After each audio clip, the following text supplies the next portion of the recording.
Hello everyone and welcome to another episode of All Things Gaming Presents Everything PlayStation Vita. Today I'll be giving a review for Motorstorm RC for the PlayStation Vita. If you haven't picked it up already, it's free on the PlayStation Store thanks to a marketing deal with Scion. There's no timetable for when it's going to be pulled and replaced with the paid version, so I highly recommend getting on the PlayStation Store and downloading before it's gone. Motorstorm RC is Evolution Studios' first attempt on bringing the acclaimed franchise onto the PlayStation Vita.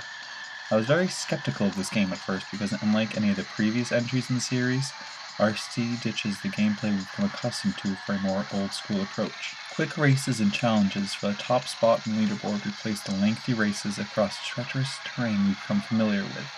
Instead of being a part of the action, the player takes a zoomed-out aerial view. Fans of the style should feel right at home. All the cars you've been used to racing with have been replaced by their mini RC counterpart. There are a total of 8 car classes with 4 different models within each. The Super Mini, Monster Truck, Racing Truck, Buggy, Rally Car, Big Rig, Muscle Car, and Supercar are all available for your racing pleasure. There are no bikes in this game, which is slightly disappointing but makes sense for the playstyle. Due to the pulled back aerial view, all the cars do tend to look very similar to one another and only really stand out with the handling. There are 3 different modes for you to take head-on: Festival, Recreation, and Playground. Festival mode has you tackling 64 different races or challenges across the 4 environments pulled from previous Motorstorm games. There are 16 different tracks that span the locales Monument Valley, Pacific Rift, Arctic Edge, and Apocalypse. There are 192 medals to earn, with 3 per challenge.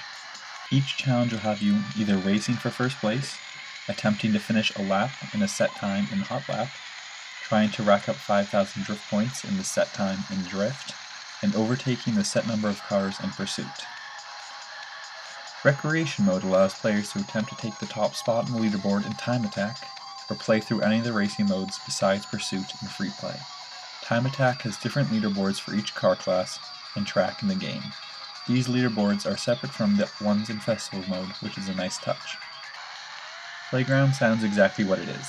A giant skate park and playground is open for you to try out each of your cars and complete in silly little challenges such as hitting a soccer ball into the goal. You'll most likely be done with Playground within 30 minutes, but it does have its perks. While in Playground, you'll be notified when someone beats your score and given the option to load up the race in an attempt to take back your spot on the leaderboard. The system feels excellent and really puts an emphasis on competing to hold on to your score. There's also a complete list of all the people who have beaten your times in the pit wall, which can be accessed from any menu without having to be in the playground. And I personally prefer that method because I can scroll through the challenges and choose the one that I'm interested in. The soundtrack for Motorstorm RC is anything but excellent. It's filled with a mix of dubstep and techno music that all blends together into an unrecognizable track list that is easily forgotten. Luckily, like most Vita games, you're allowed to listen to your custom soundtrack in-game. The sound effects are all present, but the game is unable to rely on them. Often you'll hear the ding alerting the start of the race shortly after the race has actually started. The purring of your little RC battery-powered engine cuts in and out as it pleases, and sound effects like glass cracking often sounds delayed. The biggest thing that I noticed was the game is unable to play back multiple sound effects. While driving over a glass or while drifting, all other sounds besides the music disappear, and when you crash into a wall, even the music briefly cuts out. Motorstorm RC has every sound effect you'd expect, but is unable to combine them into a complete package. While the graphics are beautiful on the Vita, the distance approach really distracts from the enjoyment. As previously stated, cars are almost non-distinguishable by their looks, and tracks become very bland in the Arctic Edge environment. In general, none of the tracks really share the same feeling of character that the previous Motorstorm games brought to the table.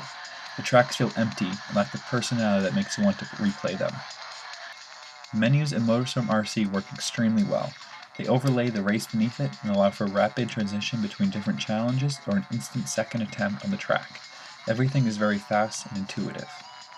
Controls are the roughest part of Motorstorm RC. The developers allow for completely customizable controls, but the steering remains challenging beyond enjoyment. It took a few races to become comfortable with the controls, but they still remained a problem, especially in the later events. Instead of steering how you would in other racing games, Motorstorm RC has you simply point in the direction you would want to go. Most of the challenge from later events stems from the faulty controls, instead of difficult lap times or tough opponents. Drift challenges more than highlight how terrible the controls are. Be prepared to drive headfirst into walls on sharp turns, and struggle for hours trying to get close to 5,000 drift points in 35 seconds. I enjoy a challenge and have no trouble besting one, but having controls be the only challenge in Motorstorm RC is just frustrating.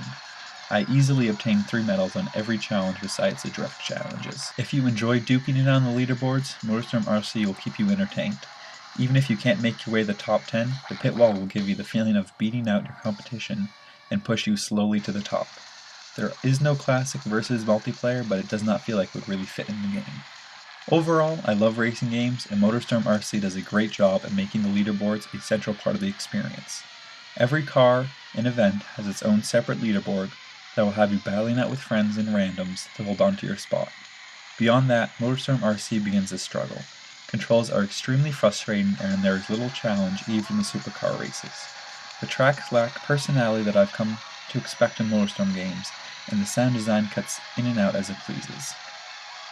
Motorstorm RC gets a 55 out of 100 on my scale, which means okay. The game is enjoyable for the most part, but big problems bring the complete experience down.